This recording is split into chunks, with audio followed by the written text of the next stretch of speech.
It's Thanksgiving week, Drew. Hey, I can't tell you how fired up I am for the Alabama white sauce. So you know what I say at Thanksgiving is if there's food, any place, anytime, anywhere. It's the BYU model, right? That's exactly what they put on Twitter. Anyone, any place, anytime, anywhere. Exactly. Unless it's UW. Have you heard this story yet? No, what happened?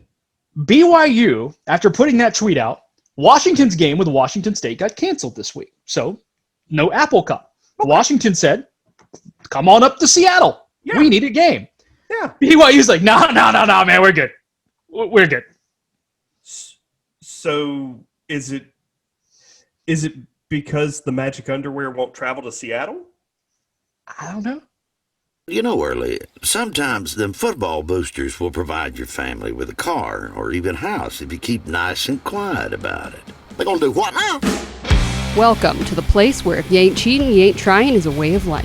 Just keep it down home, cuz. Where degenerate gamblers can congregate in peace. Money, yeah.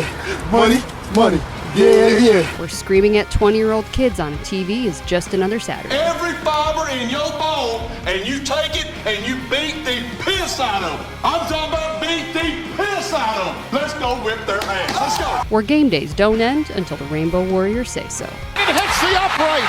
Oh my God! It hits the left upright. It hits the left upright. They are the bagmen that Danny Sheridan never found. I went to him with a strong-ass offer. And it all comes to you with a splash of bourbon on the side. Woo! This is the Friends of the Program podcast. What's up, everyone? Welcome into a Thanksgiving episode of the Friends of the Program podcast. I'm Brad. He's Drew as we get set to look at Rivalry Week. It's weird. It's not the last week of the year, but it is Rivalry Week. There's the Civil War this week, the Iron Bowl, the Egg Bowl, I think, is it the game or the big game that they call it out at Stanford versus Cal? I believe it's the big game? Yeah, I always get that confused with the Ohio State-Michigan game because one of them goes by one and one goes by the other. I think the Michigan-Ohio State game is the game. The game. And the smaller game is the big game. So anyway, it's a lot of good stuff this week as far as rivalries go. We also literally are taping this Tuesday night about 10 minutes after the college football playoff. We really couldn't have timed this up any better. No, this is going to be good. So we have tons of content to go over, which is good stuff. We'll preview the coming rivalry week as well. Don't forget, folks, you can always follow us on Twitter and Instagram at FOT Podcast for both of those. You can always search us on YouTube and subscribe as well. Share with your friends by searching Friends of the Program. Do the same on Instagram, let me try that again, on Spotify and iTunes by searching Friends of the Program Podcast. Drew, what are you having for libations on this great Thanksgiving week? Well, as you already said, this is Rivalry Week. And I'm going to, for Rivalry Week in my home, I don't know if you can read just above me. Let's see. There it is. As for me in my house, we scream War Eagle. So we're going to go with the Eagle Rare. Okay. It's what I had last year during the Iron Bowl. And that was not the game that I ran down and met my Auburn neighbors that I had never met before. But I did have a good 5 or 6 doubles of that during last year's Auburn-Alabama game. You immediately called me after the game. That's what I remember about that game. I remember, so about that game. I remember the first 3 words you screamed to me, or 4 words rather. Yeah, I don't even remember that part. But the exact words were, we effing did it, and I just censored the F part. Yes, you did. Yes, you did. I remember my dad cannot watch the Iron Bowl. His heart can't take it. Literally, he had a triple 3 stents put in back in March, the week before COVID. So he really cannot watch the game, and hasn't since about 1997. I think he's watched 1 or 2 games live since then. So he didn't watch a play. So mom is texting me, asking me, "Can I go get your father? Can I go tell your dad? When is it okay?" So finally, when I finally said, you can grab him after Alabama missed the field goal. And then the whole punt, no punt, too many men on the field thing happened. And I called my dad crying into the phone how much I loved him at that point. I don't know if he knew how many bourbons I was in, or if he just thought I was really, really happy to beat Alabama, which everybody should be. And then, of course, we got to share the video of you celebrating, Brad. Yeah, running almost naked through your house. Yeah, I didn't know. I remember clothes being thrown about. So. I didn't know my wife was recording that behind me as I was watching the game. I appreciated it. I appreciate it. So while you have gone something nice and nostalgic for libations for Rivalry Week, hoping to keep it going. Just keep it going. Unlike you, so you of course went to Auburn just like I did. Yes. But I am a native of the state of Alabama. You are. You are an Alabamian. So this game takes on a little extra special meaning. You are one of the few people that know this. I actually grew up going to games in Tuscaloosa and wearing crimson. You did. For many years. I was at the game that Peyton Manning had his come out party against Bama at Legion Field, crying in my seat at the time, right? Yes. I've seen some crazy stuff. Little did you know he was going to give you a Super Bowl ring. Yeah, exactly. Kind of as a Broncos fan, it worked. As a Broncos fan, it worked out. Exactly. So I have to get the hate-o-meter going early for this week, which means break out the clear tequila. Woo! Let's do this. Woo! Give me the silver. Give me the 1800 silver right here, baby. Now, I will say this. If things go well like they did last year, we will break out this guy. Oh, the Blantons. Mm. Because you know why? Blanton's is for winners. It's true. It is true. So Either that's on... Or days at the track. Well, that's also too. for winners as well. But that's what we'll be doing if everything goes well. Hopefully it does. Yeah, I got to feel like I'm going to run out of booze for Saturday trying to get through that game. We'll talk about it more in depth later because it is in our pick'em list. First and foremost, we're going to briefly hit on last week because honestly, I think this news that just broke with the top 25 and the college football playoff is far more interesting and important because there weren't that many games last week that were worth talking about. We can laugh about Michigan going to 3 overtimes against Rutgers and how Rutgers completely blew that football game and missed your upset pick. But that much. Greg Schiano, I know you coached the NFL for a couple of years. You got to remember, you can't trust college kickers. No. And setting up a 44-yarder for a college kicker like you think it's an automatic is the stupidest thing I've seen in years. It was dumb. And as soon as he did it, I sat there and watched the game going, he's going to miss this kick. Yeah, he ain't making that. And they saved their best play, by the way, for the second overtime to score a touchdown when a TD would have won it in the first overtime on that throwback screen. But that's not here nor there. Also staying in the Big Ten, turned out to be a pretty good game in Columbus last week. Yeah. Indiana never quit on that football game. No, and Tom Allen should be really proud. I know he is. I know that they, to quote Coach Dyeism, he really didn't have a talk plan for getting beat. Did you see his post-game speech in the locker room? No, I didn't. No, it's really inspiring. Solid. Yeah, I thought it would really be. good. No, he's old school and he knows how to talk him up and coach him up. But no, if somebody can chisel him out of Bloomington, then I mean they're going to get a heck of a head coach. The job that he has done at Indiana is unlike anything that I can remember. You could Schiano the first time at Rutgers? Yeah. James Franklin at Vanderbilt, but I think as bad as Vanderbilt's program is, I feel like Indiana's even worse, even though Vanderbilt's that bad. Yeah, Vandy, even though with the educational aspects of it and getting into school, does have some recruiting advantages being one in a big city like Nashville and in a football hotbed in the SEC. You can pull the right guys. Indiana's so much harder because football's a second-class citizen there. Yeah, it's a lot like Kansas would be, unless if you were trying to run a Les Miles style offense. Well, and in the same state, you already have Purdue and Notre Dame. Exactly. That's why I think this is a little bit different because Vanderbilt can say, well, we have Tennessee. Well, you have Tennessee. Like that, that's not doing anything for me. Kansas, you're really not playing against anybody else. Meanwhile, you've got Purdue, who's an up-and-comer in the state of Indiana. And, oh, by the way, you've got probably the most famous college football program. I hate to say it because I would like to think a Southern team was that, but they're not. Notre Dame is the most recognizable brand in college athletics, which there's nothing bad about that or wrong. But for Indiana to try and do that as the third team in the state, I think Tom Allen's done a fantastic job. And I know that Sam Pittman's probably going to be your coach of the year at the end of the day, which he should be, and that's well deserved. Tom Allen needs some credit for what he's been able to build at Indiana, which is at a level we haven't seen maybe ever.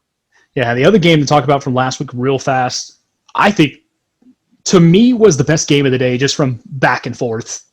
Close game. There were two really good ones, actually, and they both involved group of 5 teams. It was the Coastal Carolina Appalachian State game that wasn't decided until a pick 6 that got the backdoor cover, the backdooriest of backdoor covers you will see on a pick 6 with a minute and a half to go, with the shots up forward, end up getting up by double digits and winning that game. And they struggled for much of that game. App State came out and threw all the haymakers.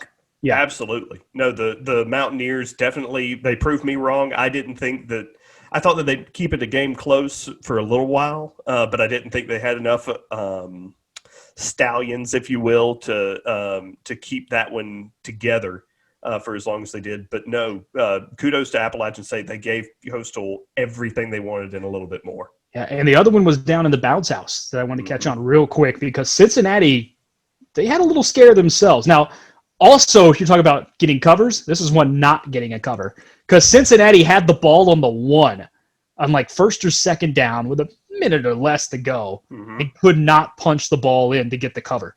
So instead... Well, not only that, but you as much as you give credit and kudos to Luke Fickell, we need to ding him here. Why are you going for 2 points in the second quarter? I didn't understand that. That's not what we need there, Luke. First half is for get points. However they come, whenever they come, get points. Don't chase it. Don't start chasing points in the second quarter because you don't know how everything's going to play out. I understand being aggressive and you see something on film.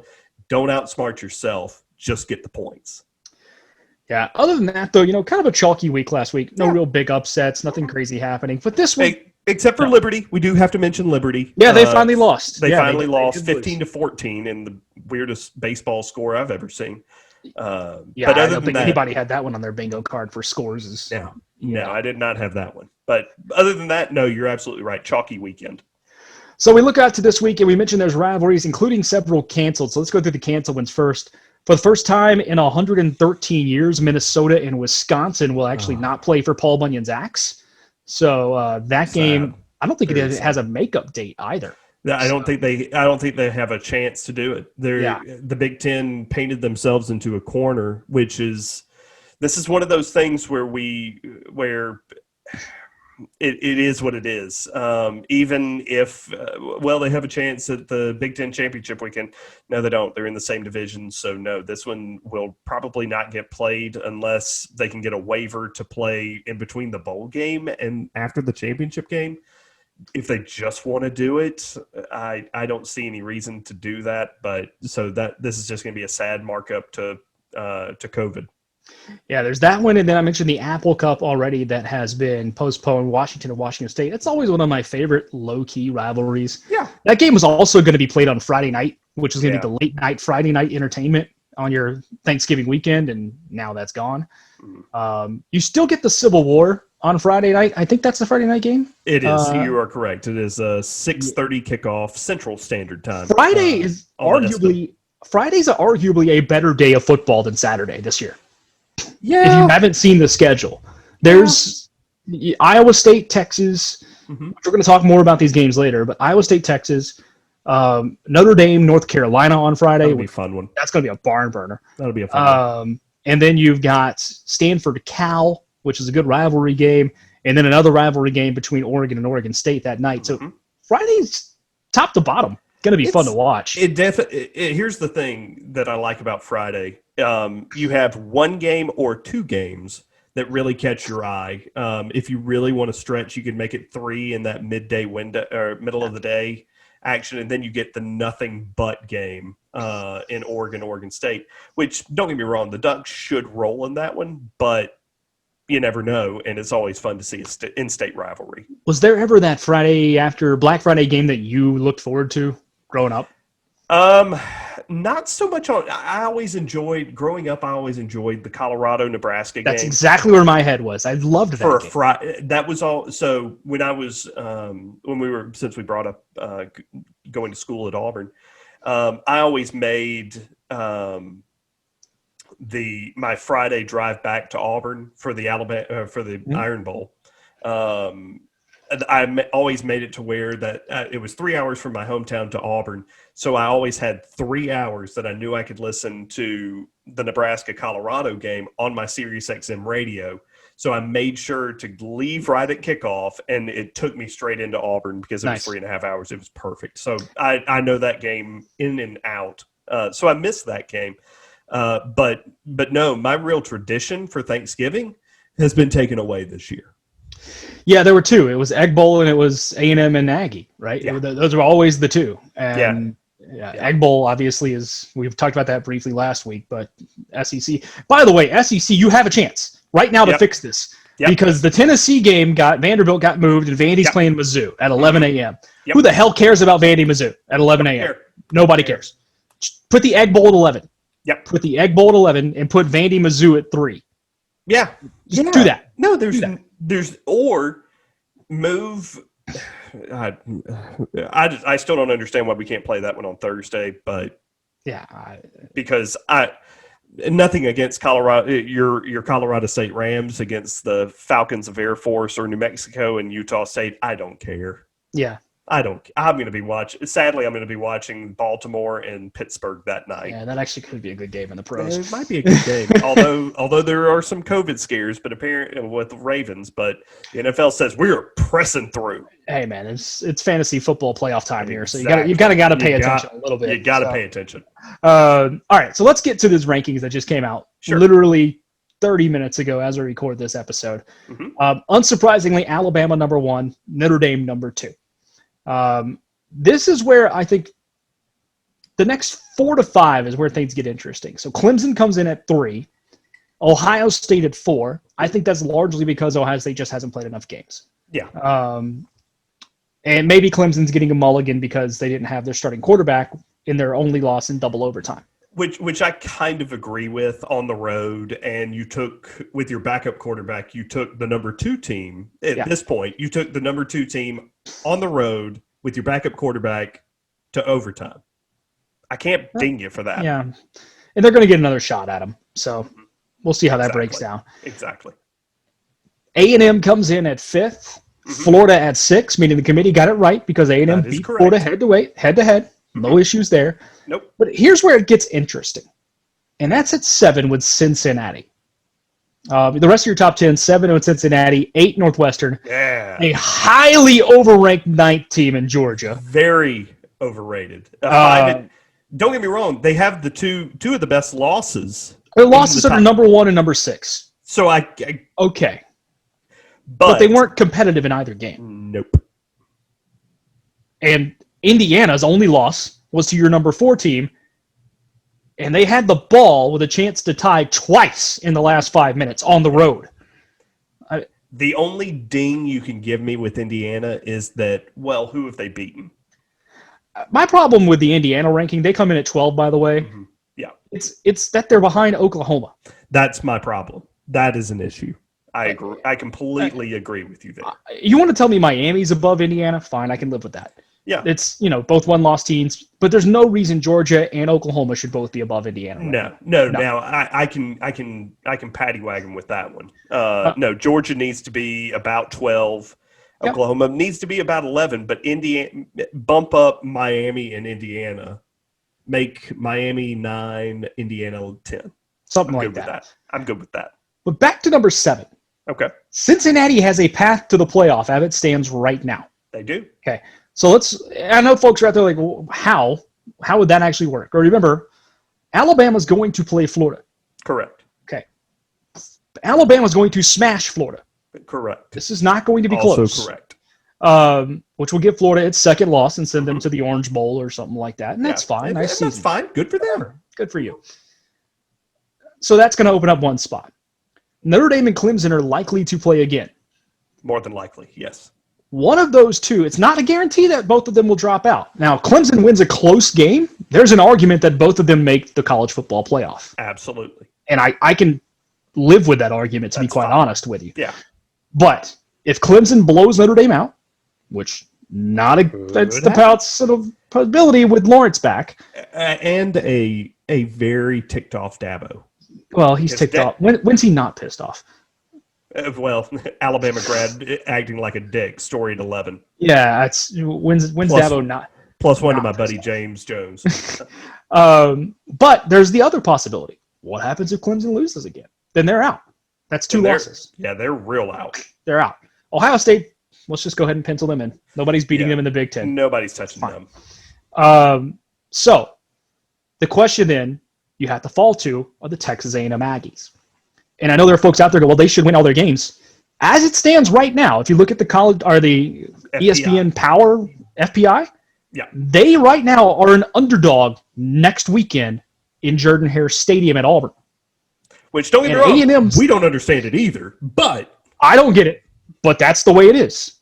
A&M's also gone 3 weeks without playing right now. Mm-hmm. They get LSU this weekend, and they should be fine. I don't expect them to have any struggle beating LSU. Mm. But that game at Auburn looms large. Yeah. And I'm not saying Auburn looked great last week against Tennessee. A&M's rest of their schedule, by the way, is LSU, Auburn, Tennessee, and then likely a makeup game. Well, actually likely a makeup game with Ole Miss on Championship Saturday, on SEC Championship Saturday. You're right. So that also is one that you want to raise your eyebrows at because that Ole Miss game is in Oxford. Yeah. And that team could put some points on the board. And if that's a fun little game. That was going to be a fun game this past weekend. There's a couple of landmines for A&M here that open up the pathway for Cincinnati. Correct. Now, Cincinnati still has to go to Tulsa, which is next. I think a week or so from now. And 2 weeks. Yeah. So I'm not saying Cincinnati's walking through by any stretch of the imagination. Mm-mm. But you legitimately, in this crazy of all crazy years, may have your first shot at a Group of 5 team finally getting a crack at the playoff. We talked about it with Barry McKnight, I believe, episode 2. Is this the best chance for a Group of 5 team to crack the playoff glass ceiling, if you will? And we were all in agreement that, yes, this is back then we didn't have the Big Ten and the Pac-12 committed to playing yet. But no, I think our judgment still stands as, it really is, because Cincinnati right now has blown through everybody, had a little bit of a challenge with UCF, but were able to take the skin away, put the skin on the wall, and they're sitting here 2 games away from a perfect 10-0. Don't get me wrong, they're going to earn it going on the road this weekend and then next weekend to Tulsa. And that Tulsa team took down my SMU Ponies, which I didn't think was going to happen, but good on Tulsa. They may have to beat Tulsa twice. They might have to. Because the conference, I think they didn't do divisions this year. I think it's just the best 2. I think it's the top 2. And Tulsa, that Tulsa team right now, they made the college football 25, top 25 this initial ranking. They're right at the bottom of it at 25. They're a 5-1 football team. Only lost to Oklahoma State. Yeah, they're not bad. And that was a close loss. They lost by 3. That was the defensive struggle where we went, oh, man, Oklahoma State's not good. And then all of a sudden they started reeling off wins. And now, oh, no, they're not good again. So it's a story we'll keep an eye on because Cincinnati, I've been on them all year. I think they're a fantastic football team. Part of me wants to see like an Alabama-Cincinnati game just to see what would happen. The logic is Bama would crush them. Absolutely. And I think that would happen. I think it's not unlikely. However, the deal of the college football playoff was get me the best 4 teams. Don't care about the best 4 matchups, because if it's best 4 matchups, we're done. The best 4 matchups, because Alabama's already crushed A&M. Although I kind of would like to see that on a neutral field to make sure. No? Okay. Never mind then. That game's over. then in that case, I definitely... I saw that game on a non-neutral field last year in person. It was the same thing. I saw it in friggin' Aggie land. And, That's true. It wasn't close. Okay, touche. It hasn't been close since Mansell was there. That's true. That actually is a factual statement. That is not disputed on Twitter. I personally would like to see Notre Dame. If we're just looking at the top four, give me the best four matchups: Notre Dame, Alabama, Clemson, Ohio State again. Yeah. And we're done here. But that's not what the college football playoff is. The college football playoff is give me the best four teams, seed them, and let's go. And right now there is a true case for Cincinnati being that number 4 seed. And we started the cold open with BYU, but if you're them right now, how do you feel about the talk of Cincinnati having a shot? And you're sitting there 9-0, running through everyone, getting no consideration at 14. It hurts me because I kind of have a small little bit of me that likes BYU. I don't know why. Maybe just because they were always that late night team that I'd stay up and watch when I was in high school because I could stay up because it's the weekend. But again, even in 2020, when we're comparing schedules, Nick Saban brought this up when he said at the beginning of the season, this is going to be the toughest year to compare teams just because everything's just so out of whack. Like as far as I can't say this about this. And one of the things that we have to go on is, okay, who have you played? And BYU as an independent doesn't have that, well, we've played this team, and this team. They really don't have that. I don't have their schedule in front of me right now. Let's see if I can find it real quick. I know that they really don't play another game. They've got one game in December, I think. Well, and I think this is where they're going to rue. They play San Diego State next on the 12th. Okay. Is their next game. I've got their whole schedule right here. Their best win was Boise State on the road, which they demolished Boise State. Yeah. And they played one close game all year, and that was the UTSA game. Otherwise, the rest of the schedule hasn't been that strong. So not all of it's their fault. Houston's not as good as I thought they would be this year. And we talked about this a week or two ago, but their original schedule was brutal.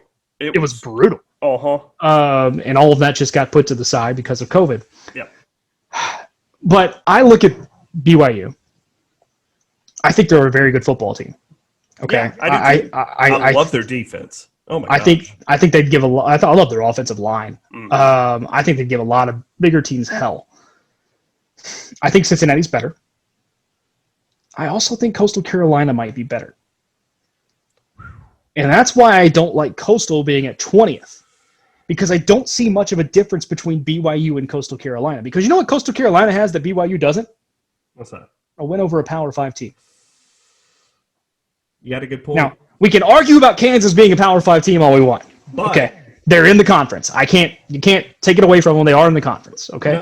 No.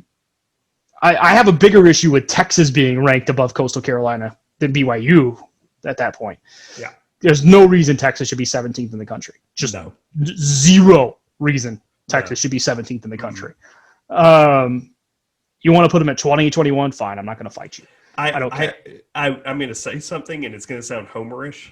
I think Auburn's better than Texas.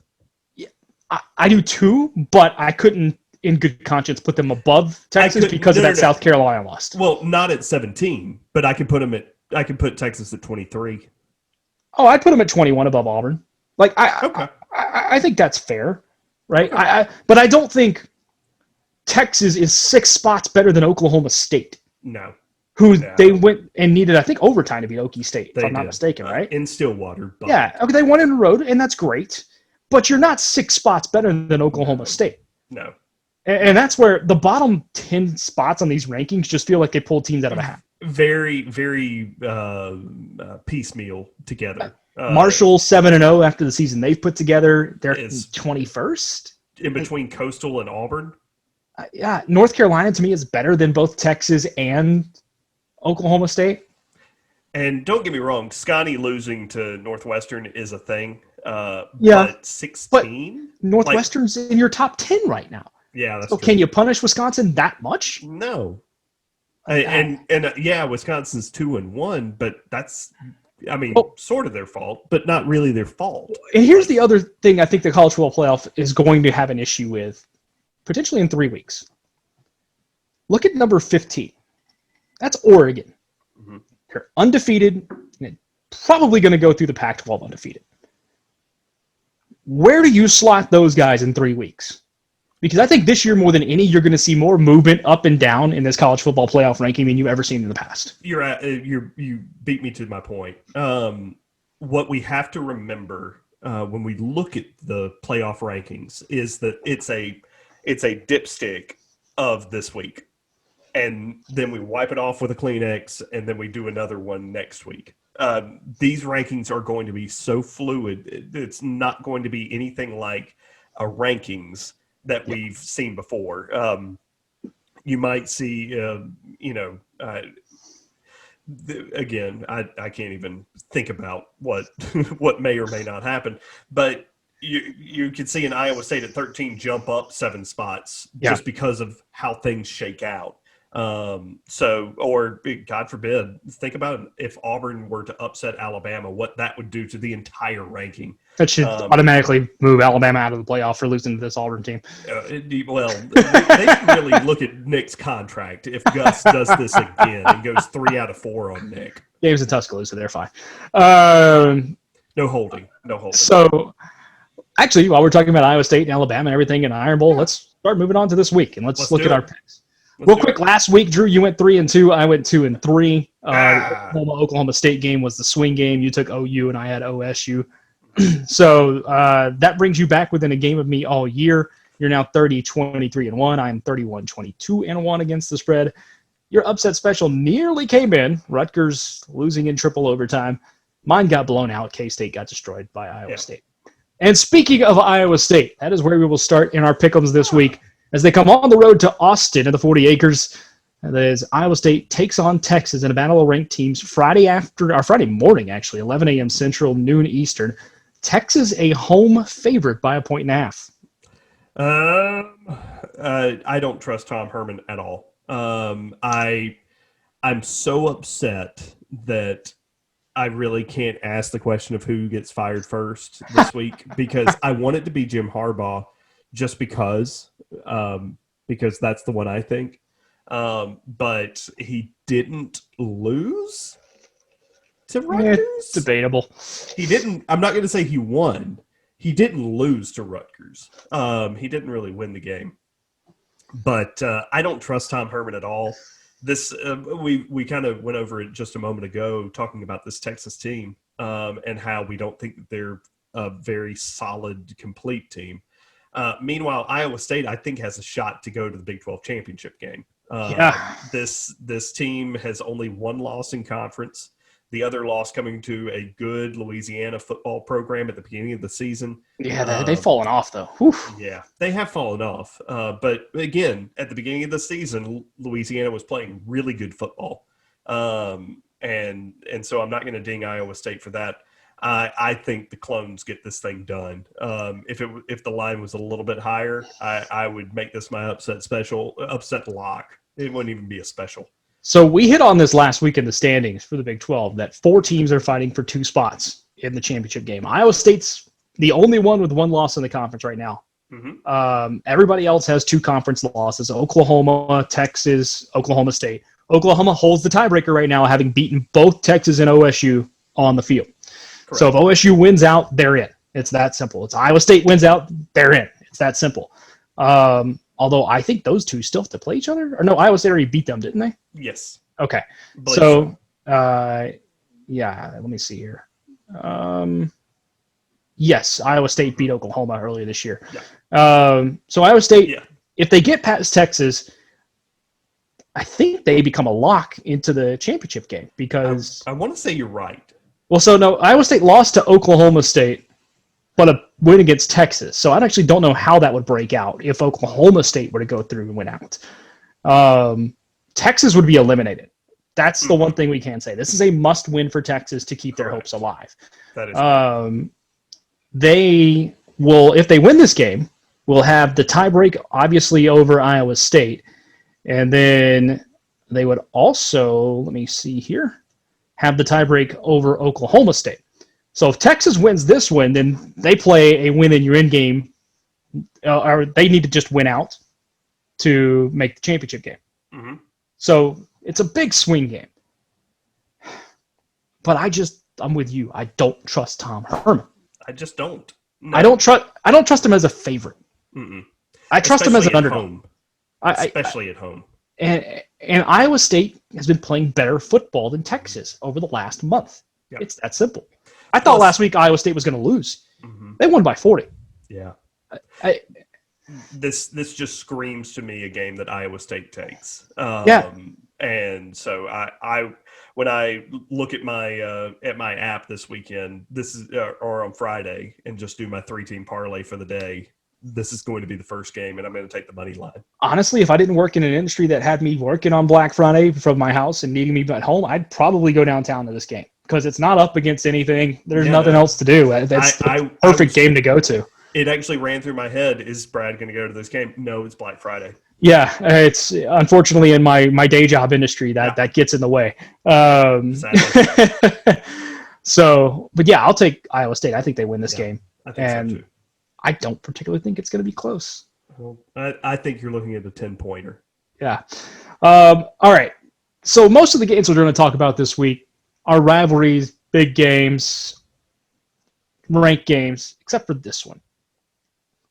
And it's because it's just hilarious. And the spread made me laugh, and I have to talk about this and do a pick-em with you here. Okay. So let's go to Ann Arbor and talk about Penn State and Michigan. The winless Penn State Nittany Lions are only a 2-point underdog to Michigan. So coming off a big win against Rutgers. While you were giving your fantastic analysis of Texas football and Iowa State, I did a quick perusal of the games to see if I could find an upset special. And this is the closest one that I can find. It would almost work for me last week. I'm taking Penn State, and if, with your blessing, I will make this my upset special. I'm taking Penn State.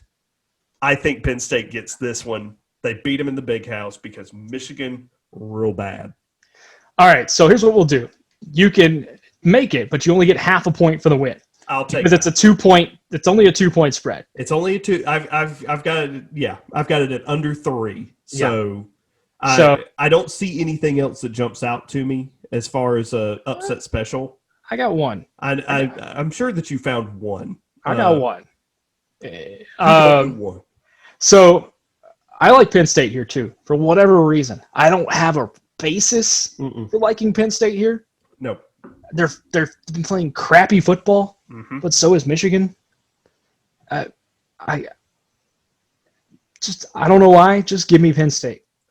I truly don't have a reason for this. I give it the same analysis that I just gave Texas because Michigan real bad. I know Penn State real bad, but Michigan real bad. Let's talk about a better game. Number 2, Notre Dame, going on the road. Probably their biggest test left on the schedule this year. Before Charlotte, yes. Yeah, before they get to Charlotte. And this is quasi-interesting because if Notre Dame drops this game to our number 25, North Carolina, and I'm using the rankings before the college football rankings came out because I haven't a chance to update them yet. Yeah. Number 19, I believe. What happens to Miami, Notre Dame in the tiebreak? Because Miami still only has one loss. Notre Dame, by the way, a 5-point favorite on the road here in this football game. I think it would go down to record against best common opponent, which would be Clemson, and Notre Dame would get the nod. Well, they would have to play more than one. But best common opponent. Common opponent would be Clemson. Yeah, I don't know. Because Clemson, well, actually, you'd go into a 3-way tie at that point. I don't know. I'll have to go dig it. Dig it up. But I was about to say, because then if you go to that best common opponent in the ACC, you're talking about North Carolina. It'd be North Carolina. It would be North Carolina, which I'm not sure. Don't think every team. I don't think all 3 of them played North Carolina. No, because Clemson did not play North Carolina. Yeah, North Carolina will play Miami at the end of the season, but Clemson did not. NC State. There's probably some convoluted thing that I don't know about. I'll have to go Yeah. look it up. Either way, it's interesting from a standings perspective because if Notre Dame does drop this game, now you do have a potential three-way tie at the top of the ACC. But I just think it's a tough game overall because Notre Dame's going on the road to play a team that can score points in bunches. Mm-hmm. The problem for North Carolina is they couldn't stop the French Foreign Legion from coming into Kinnick Stadium, which they are going up against an offense that the last time we saw them was putting up points in bunches on BC. So give me the Irish here. I see this one more. The line is about right, in my opinion. I could see this being a 4 to 7 to 10 point game. Just based on the odds, I would take Notre Dame to win by 7. But the thing that I'm really looking at is the over/under at 67. That's going to get demolished. I will be going over. Because I really like that number, but especially for my purposes. But yeah, give me Notre Dame in the over on that. So I think this game is just fascinating and arguably going to be the best game of the day on Saturday. Friday. Friday. Tickets are as low as $414 if you'd like to get into the game. Really? If I can just get into the door? Just to get into the door. Wow. It is not cheap. No. So I'm trying to pull into the game here on my old computer because there was something I wanted to talk about with it, and I'm losing it. I'm babbling, but all in, I think Notre Dame, rightful favorite. Mm-hmm. I think North Carolina wins this straight up. Woo! This is not my upset special. This is what I was looking at. The FPI gives North Carolina a 30% shot here to win this game. It's not, and that's a heavy lean to Notre Dame. Yeah. But we're not talking about a North Carolina team that doesn't pose a threat. They average 100 more yards a game than Notre Dame. Correct. They average 6 points more a game than Notre Dame. Now, they also give up 14 more a game. Yeah. Okay, that's a problem. That's an issue. But this game screams shootout in the 40s or 50s. Oh, yeah. And I don't know that Notre Dame can keep up. It will be interesting to see if they can or not. I just go back to what they were able to get done against Clemson's defense, which we universally agree is a good defense. Yep. Maybe not G-word great, but a good defense and a great defensive coordinator. I got no problem saying Brent Venables is a great defensive coordinator. And right now, currently, the best one in the game, in my opinion. So I'm going to nod and agree that could happen. I'm just going to go with what I've seen. Okay. All right. Last two for Pick'ems this week. Okay. Oh yeah. It's our game. Rip the band. No. That's the last one. We'll rip the band-aid off. We're gonna go to the fun one first. Let's go to Mississippi, my friend. It's Egg Bowl time. It is Egg Bowl time. Oh, bourbon and eggnog. Pirate versus Joey Freshwater. Oh man. A game that I'm gonna have to record and watch after the Iron Bowl. I've already got it set. Ole Miss is a 9.5-point favorite. 2 weeks ago, I would have said Ole Miss covers no problem.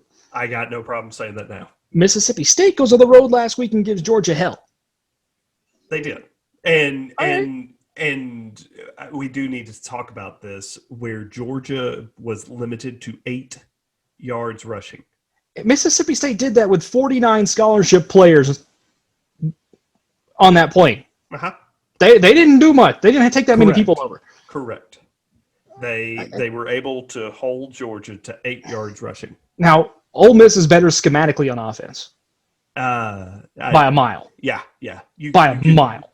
The problem with that stat of 8 yards rushing, which they gave up 400 yards passing to a guy who hadn't played in 2 years and had 2 knee surgeries in between that time. Got it. So where are you going? I'm going to go with Matt Corral. I think that they throw all over Mississippi State. The Pirate just takes shots over the bow. I do expect something dumb to happen in this game because why wouldn't it? And I can't wait to watch it. I can't wait to see what the dumb thing is that we missed while we see what happens in the next game that we pick. But at least this will be a good palate cleanser, because after 2:30 in the afternoon, there really ain't nothing. No. I like Mississippi State to cover. Ooh. I think Ole Miss wins. Okay. I don't think Mississippi State's biggest problem is their offensive strength is throwing the ball. Correct. Defensively, Ole Miss can't stop the run. Like whatsoever, Ole Miss cannot stop the run. No, So if you can run if you can run the football, you can beat Ole Miss any day of the week. Correct. So I think that's a bit of a matchup problem. However, this is a game that I think I've seen one blowout in the last decade. One, and that was 2 years ago when Mississippi State went in with Dan Mullen and beat Matt Luke. Just beat the tar out of them. Yeah, I think Ole Miss is a better team. I think they have the better coach. But this is just a game where I will not give up 9.5 points. There's no way, particularly after the way Mississippi State played last week, because they played an inspired football game against Georgia. Yeah, I can definitely see that. Yeah, the last actually. I mean, that offense put up 24 on the second or third best defense in the SEC, and now they get to go play Ole Miss's defense. True. Yeah, actually, there was a 55-20 Mississippi State win in 2016, and 2018 was 35-3. Yeah, that was the game where their band started playing Baby Shark. Yes, it was. Yes, it was. Oh, that was so good. All right, final game of the week that we'll talk about. It's the one that I know you and I are dreading. It's the Iron Bowl. Game day, for whatever reason, is going to go to the Iron Bowl. I don't quite understand it. The game's not in Auburn, so there's no crazy, wacky thing that's likely to happen. No. It's been a decade since the comeback, and that's typically if something crazy, weird happens in this rivalry, it happens in Auburn and not Tuscaloosa. Mm-hmm. The only two things I think that have been, three things that have been weird in Tuscaloosa that I can remember are 2000 when it was just a sleet storm. Literally, like that game was in the sleet. 9-0 game. So I was in Kansas City, Missouri for that game. Really? And I was on a school thing. And my parents went to that game, and they literally told me stories of people walking out, handing them tickets because they just didn't want to sit in the cold and the sleet. I can remember watching that game in Valdosta. It was just freezing. Bama went 3-8 that year or something. They were terrible. Yeah, nobody wanted to be there. No. 2002, a game that I was at, was a little bit odd. Bama was a top game. Trey Smith game. Bama was a top 10 ranked football team. Auburn went in and won the game 17-7 with like a third, fourth string running back taking over. He really, the thing is, people call it the Trey Smith game because he ran for over 100 yards. But he had one big run. He had one big run. It was about it. It was Ra Johnson with 2 touchdown catches. Robert Johnson. I think there's still a jock on the 10-yard line from that guy that he juked out of his. I always know him as Ra from high school, so I actually covered him in high school, and that's what he was known as. Yeah, he went to high school in Montgomery, Alabama, at Jeff Davis, and I actually did interviews with him and covered him while I was also in high school doing local news, and so I knew him as Ra. I got some great off-the-air stories about that guy in college too, because we hung out a couple of times. Nice. Really good dude, though. Really, really cool dude. And then obviously 2010 for the comeback, another game that I happen to be at. Probably the craziest thing that's happened in Tuscaloosa, but otherwise it's pretty much either been a close game, 2006, pretty close game. Yep. The insane 2014 game that was 55-44, or it's been Bama just absolutely kicking the living hell out of Auburn in 2008, 2012, 2016, 2018. And those weren't even close. No. And the reason I only talk about this rivalry from 2000 in Tuscaloosa, if you're unfamiliar, that's actually when they started playing this game in Tuscaloosa every other year. Yeah. Took them 11 years to figure out that they could actually play their home games on their home campus. Yeah. So anyway, let's talk about what's going on this year. Game day is going to be there. Auburn comes in, winners of 3 in a row. An interesting stat that I saw on Twitter, Auburn over the last 20 years, has had an exact 3-game win streak, not more than 3, but an exactly 3-game win streak 23 times, now 24. And they are 20-3 going into that 4th game. 6-1 against Bama during that stretch going into that 4th game.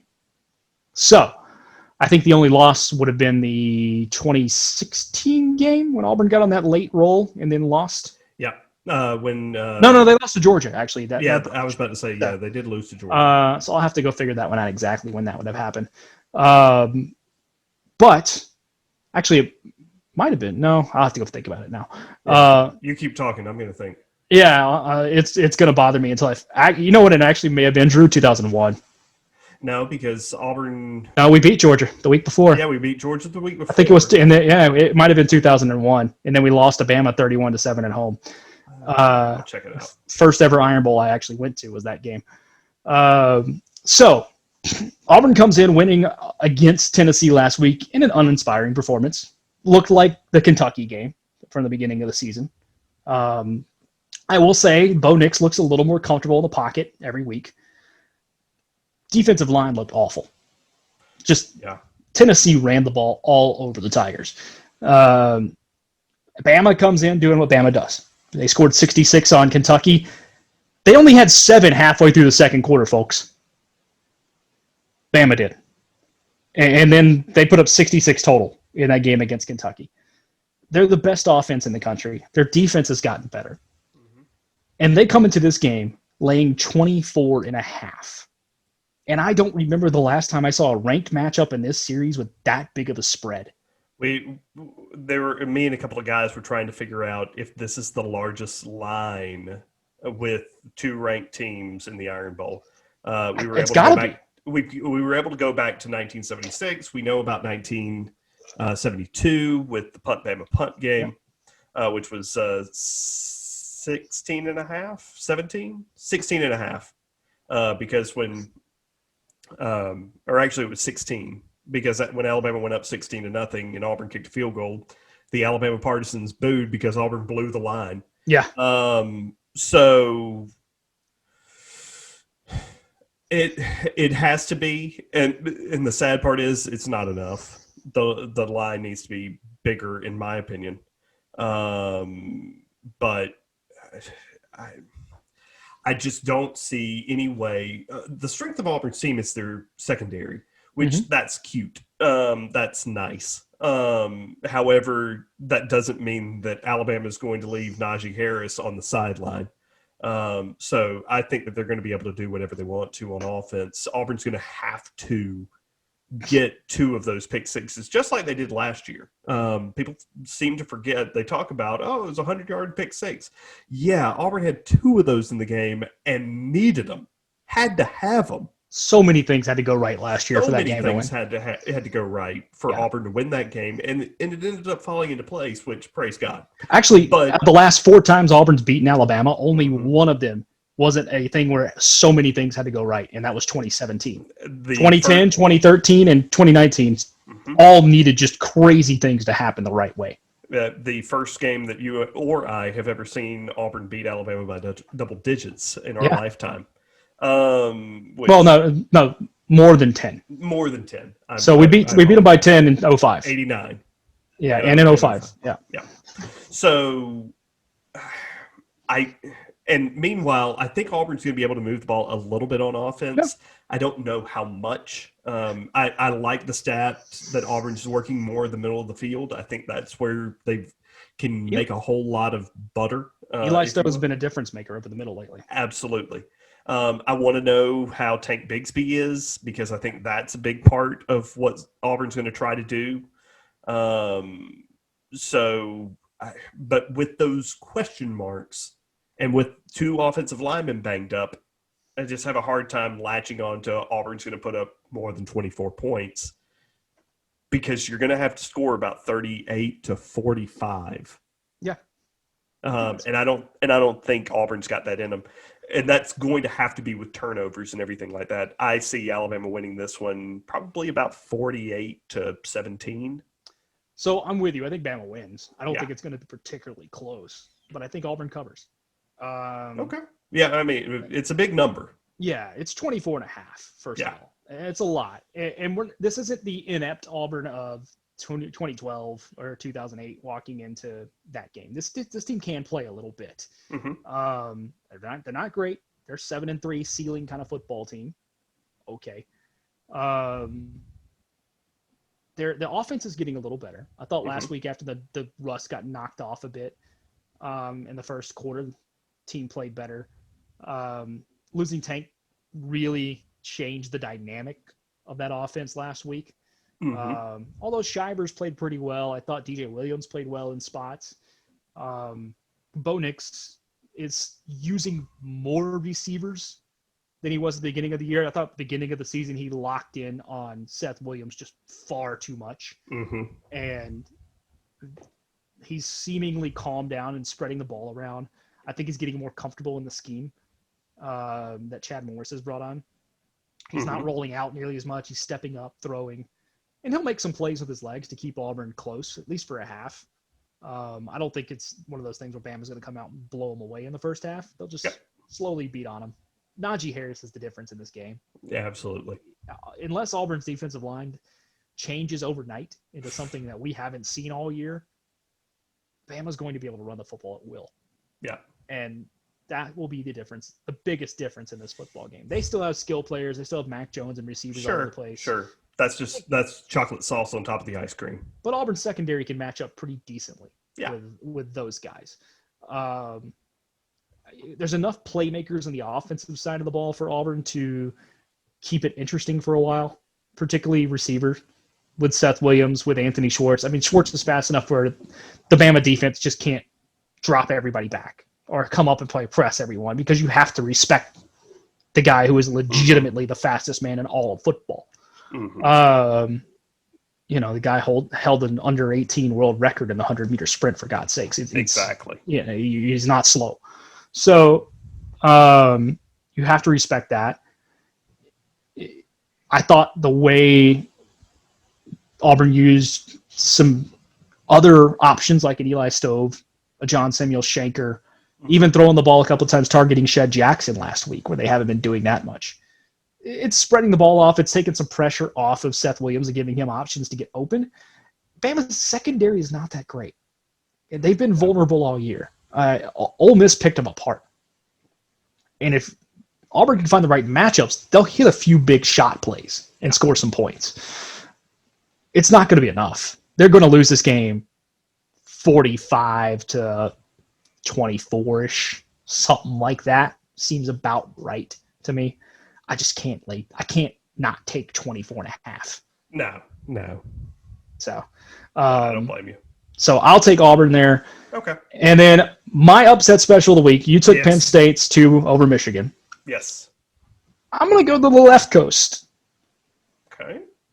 Give me the Ralphie run on the road at USC. Okay. Colorado's a 12.5-point underdog. I kind of eyed that one for a moment. USC has not been playing great. Now, they beat Utah last week. That was Utah's first game of the year. USC's third. Yes, it was. Utah finally got a chance to play. Yeah. Colorado has won both of their games. That Stanford score is not as close as the final score looked. No. They went and smashed Stanford. We're up 19 in the fourth quarter at one point. Yeah. That's an improved football team. Coming off a game where they didn't play last week. Get a chance to prep, rest up. I like the Buffaloes. That's not a bad call. That's not bad at all. So, which, by the way, and I spent a lot of time in Colorado growing up. I actually never went to a game at Folsom Field. I want to go to a game at Folsom Field at some point just to watch a damn Buffalo run across the field. Yep. I can leave as soon as they take the field. I'm fine. Sure. I can leave. I'm fine. Just want to see a Buffalo run. Just like you need to go to Auburn and see an eagle fly, you need to go see Ralphie run. I need to see that. And then we can all go and smoke weed somewhere. Sure. That'd be fine. It's legal. It's always been legal in Boulder, man. Well, I've watched South Park. I know. No, Boulder, they literally, even before it was legal, on 420 day, it's just everybody turned a blind eye because people just got lit up on campus. It doesn't matter. So there you go. Yeah. Plus, Boulder's beautiful. It's legitimately gorgeous. I would love to go there just for like a week and just see everything. because I like mountains. Yeah, they're nice. So anyway, that'll wrap up this week as we get into Rivalry Week Part 1. We think there's going to be more as the season goes because the schedule's weird this year. It's think of it more like a basketball schedule, where you have like that, it's Rivalry Week, and then like 3 weeks later it's Rivalry Week again. It's Rivalry Week again. Yeah. Okay, whatever. That's what's happening. Duke and Carolina, awesome. Oh, which speaking of hoops, they start this week. They do. College hoops starts this week, which feels weird because schedules just got announced. We actually need to talk about this real quick, too, before we bolt. And that is Auburn. We can't not be homers and not talk about this. That's true. Because it arguably is the biggest story in college basketball. Auburn self-imposes a 1-year ban on postseason play, going back to the Chuck Person investigation from the FBI. We think there's a notice of allegations out there for the NCAA. Nobody really knows, except for the folks involved. The people that know. Yeah, Auburn's not technically – they don't have to release it. There's a lot of pressure on them to release it. Yeah, there's word that Sharif Cooper, the number one recruit from last year, may not play this year due to some eligibility issues with him and academics, and he may actually end up going to Europe. There's other recruits coming in and still saying we're sticking with the program. I don't know what to make of it, but there has to be something more because from what we know, Chuck Person was an assistant coach and accepted money from a financial advisor to steer players to him as soon as possible from Auburn that were on the roster at the time. That's what I don't think people catch. He was taking money to steer people away from Auburn, not to come to Auburn. Yeah, and that's why I wanted to go back over exactly what this is. This is,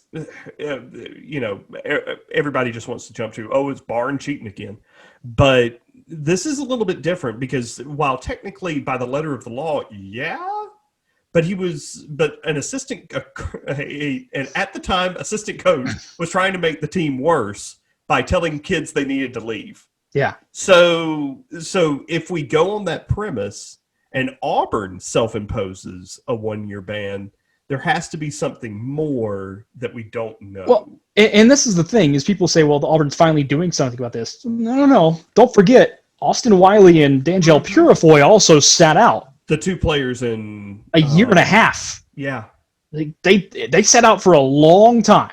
Uh-huh. Yeah, they did not play at all. So about a year and a half for both of them. Yeah, for both of them. Yeah.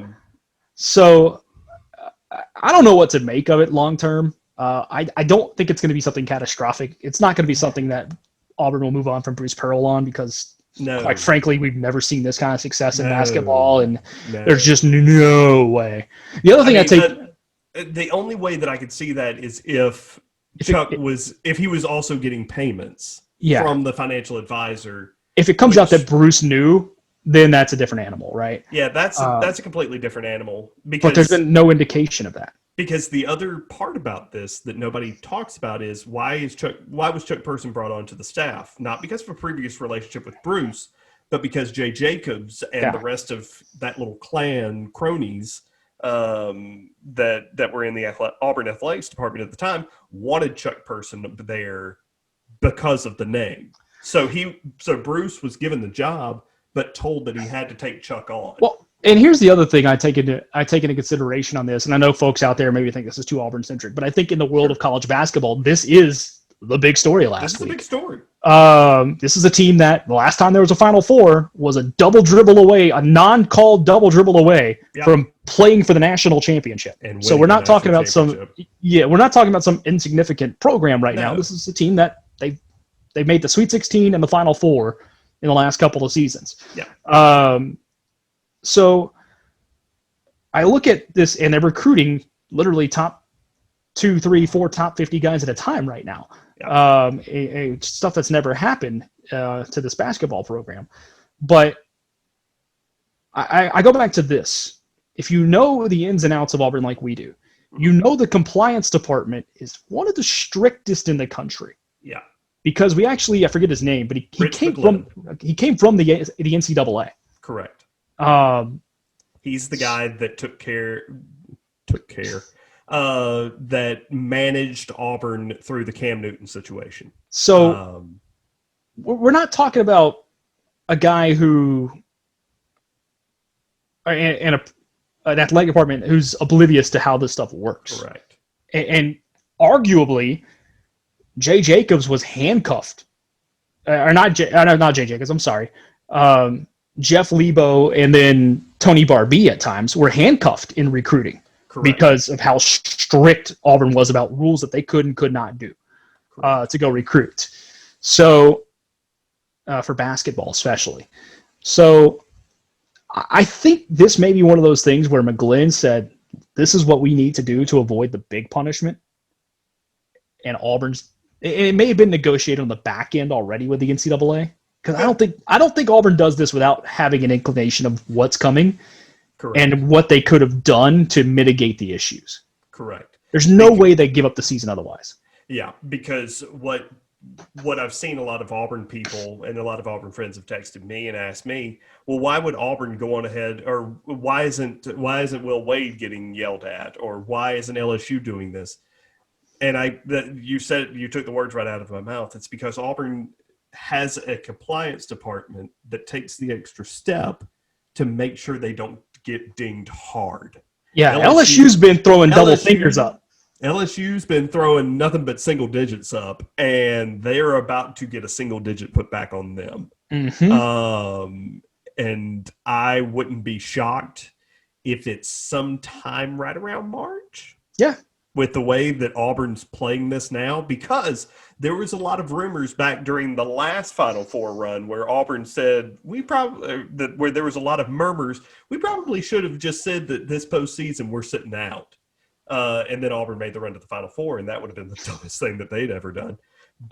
And go on ahead and take their medicine back then, and so that they could continue playing now.